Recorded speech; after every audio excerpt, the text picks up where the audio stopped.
Hello, my name is Michael Delaney, and I am a business data analytics major at Western Kentucky University. Body fat percentage is an incredibly important metric as it is not only used by hospitals and health agencies, insurance companies, but it's also used by individuals in order to determine their physical wellness, amongst other things. It is also important as it is also an indicator of future chronic issues that could come about due to having a high or a low body fat percentage.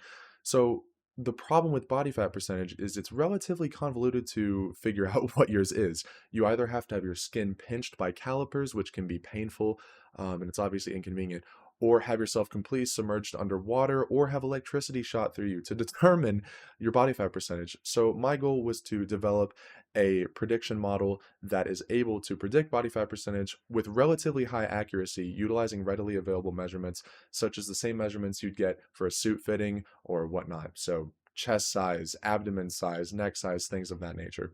So I derived my data from a data set from Kaggle, which is an online database containing 252 records of men's physical measurements.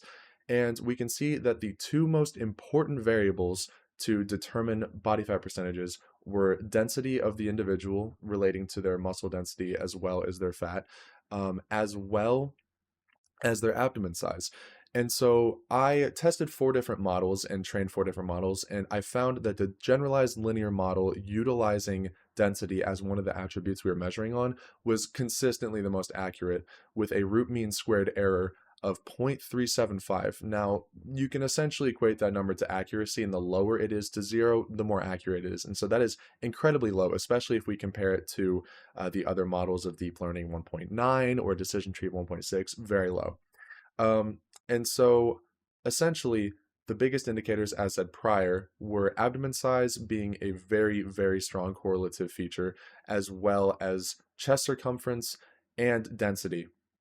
And so, one of the most important elements of application with this is it can be sent to, as I said prior, health institutions, hospitals, firms, the military, even to determine wellness of applicants and whatnot.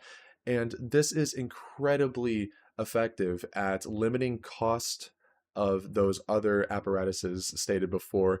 And it also is a much more convenient thing as it's able to be implemented into smartphones or even things like watches, that provide immediate predictive analytics of something as important as your overall health. But yeah, I just want to thank you guys so much for listening.